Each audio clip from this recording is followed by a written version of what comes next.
आप सभी delivery boys और राइडर्स के संघर्ष के नतीजे अब आने लगे हैं। और गुड न्यूज यह है कि केंद्र सरकार की मिनिस्ट्री ऑफ लेबर ने आप सबके लिए ड्राफ्ट सोशल सिक्योरिटी रूल्स अब जारी कर दिए हैं। ये रूल्स आप सबकी सोशल सिक्योरिटी को सुनिश्चित करने में मील का पत्थर साबित होंगे। मैं केंद्र सरकार की इस पहल का स्वागत करता हूं। और ये सिर्फ इसलिए नहीं हुआ क्योंकि बतौर सांसद मैंने आपका मुद्दा संसद में उठाया। ये इसलिए भी हुआ क्योंकि आप सब ने अपनी आवाज बुलंद करी। शायद इन प्लेटफॉर्म्स ने, कंपनीज ने आपकी आवाज नहीं सुनी, लेकिन सरकार ने सुनी, जिसका स्वागत होना चाहिए। ये रूल्स आपकी जिंदगी को कैसे बेहतर करने जा रहे हैं, मैं सरल भाषा में आपको समझाना चाहता हूं।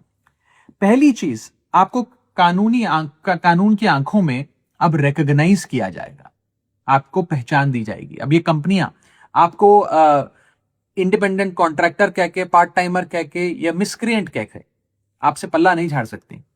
आपको बतौर वर्कर एक पहचान मिलेगी।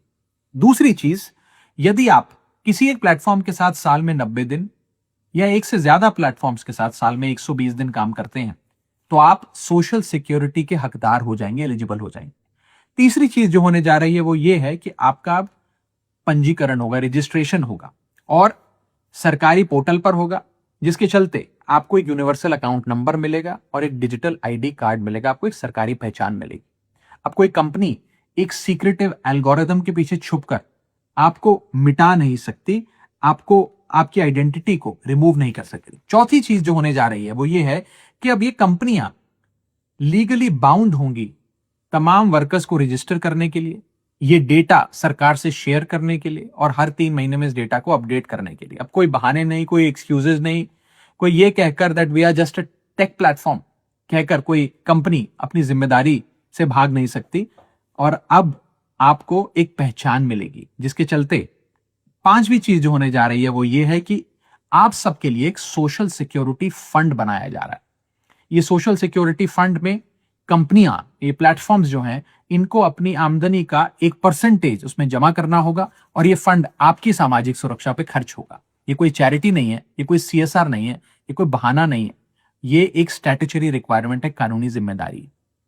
और छठी और आखिरी चीज जो होने जा रही है वो ये है कि आप सबके लिए एक नेशनल सोशल सिक्योरिटी बोर्ड बनने जा रहा है, जो आपके वेलफेयर के लिए, कल्याण के लिए स्कीम्स बनाएगा, आपकी परेशानियां सुनेगा और एक एक्सपर्ट कमेटी इन तमाम चीजों पर अध्ययन करेगी।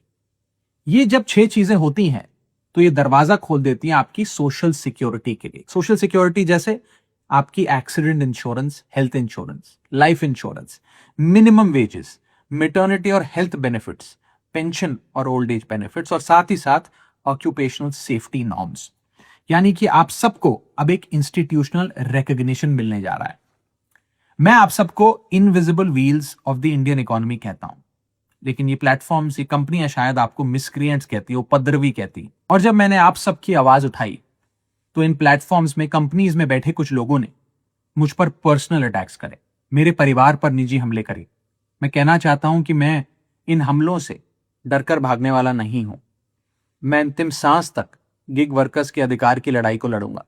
आई am pro business, I am pro industry, but I am not pro exploitation.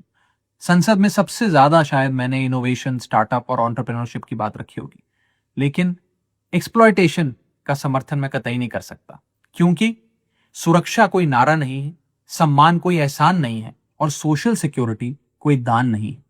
मैं अंत में आप सब गिग वर्कर्स को यह कहना चाहता हूं कि रख हौसला, वो मंजर भी आएगा, प्यासे के पास चलकर खुद समुंदर भी आएगा।